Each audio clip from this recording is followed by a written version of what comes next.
I think if you look at the studies, and I recently saw a study from McKinsey, which is saying that it's still 15 to 20 years away, because before it will have really an impact on the car park market.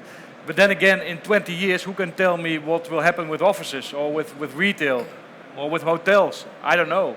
And what is important is, and that's also what I tell my investors, is what is important is that we buy good locations in inner cities. So I cannot tell you what the future will look like. But what I can tell you is that we buy good locations in inner cities, which have an alternative use whenever needed. Well, I agree with Ruud.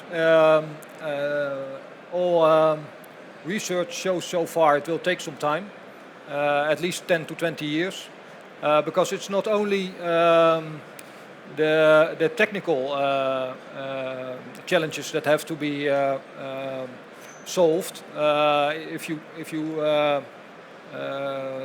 you speak to technical heads of car manufacturers who are responsible for this self-driving autonomous cars, they say at the highway it's possible, but in the city center it's very difficult to have a self-driving car because there are so many things happening. And then there's another aspect, and that's the changing of behavior.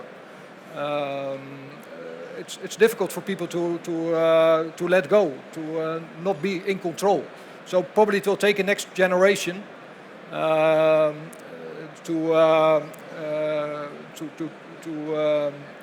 try that will use these self-driving cars.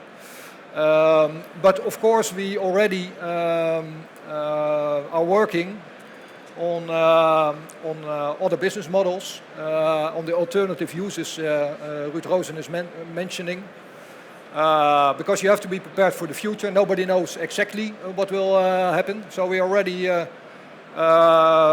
trying alternative uses, and it's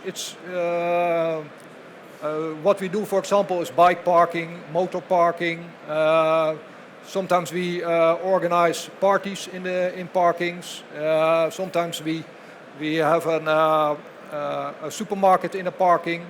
So there are, if you have a good location in the city center, there's always an alternative use. So. Okay, so in a way, if I'm reading this right, because parking currently is in city centre locations, because it's designed for people to be able to park there and easily access those services, if, let's say it is 15, 20 years' time, driverless cars come in so that people then will be, in essence, be dropped off in those locations and picked up again, your space is then going to be potentially valuable and you may be able to reuse that and instead swap that to somewhere further out on the outskirts of the city. Yeah, yes, you're right. In the outskirts, parking will be more, will rise because that's cheaper to park. So probably part of the cars will move over there when they are not used, but not all the cars, because there's also a cost of and it takes time to come into the city. So part of the cars will still be parked in the city, but not so much anymore as nowadays. So probably it will be parking in the cities will be less, and parking in the outskirts will rise. I mean, I think there's some very interesting. Yes, sorry, I was interested. Yeah, well, if I may add to that, because you can also, if you do a thinking exercise, let's assume that people go into the city, go to a theater or go to a music hall festivity, I don't know, and at the end of that festivity, people beam up their car at the end of the show, and then all these autonomous driving cars have to drive in front of the theater. Imagine what happens. Huge congestion. So I don't think that concept will work in the end. So you still need space in the inner cities where these cars need to park one way or the other. You need to seek solutions also in the inner cities. You cannot seek solutions only on the outskirts of the cities. You also have to look for solutions in the inner city. So I think that will always be a demand for spaces for car parks also in the inner city. I have a question in that sense as well, because the discussion you and I have had, I think, in the past. It's what surprises me in parking, because this is a discussion you can take very broad, because I agree with everything that's been said, but what surprises me, Amsterdam is probably one of the most, as an example, one of the most expensive places in Europe to park.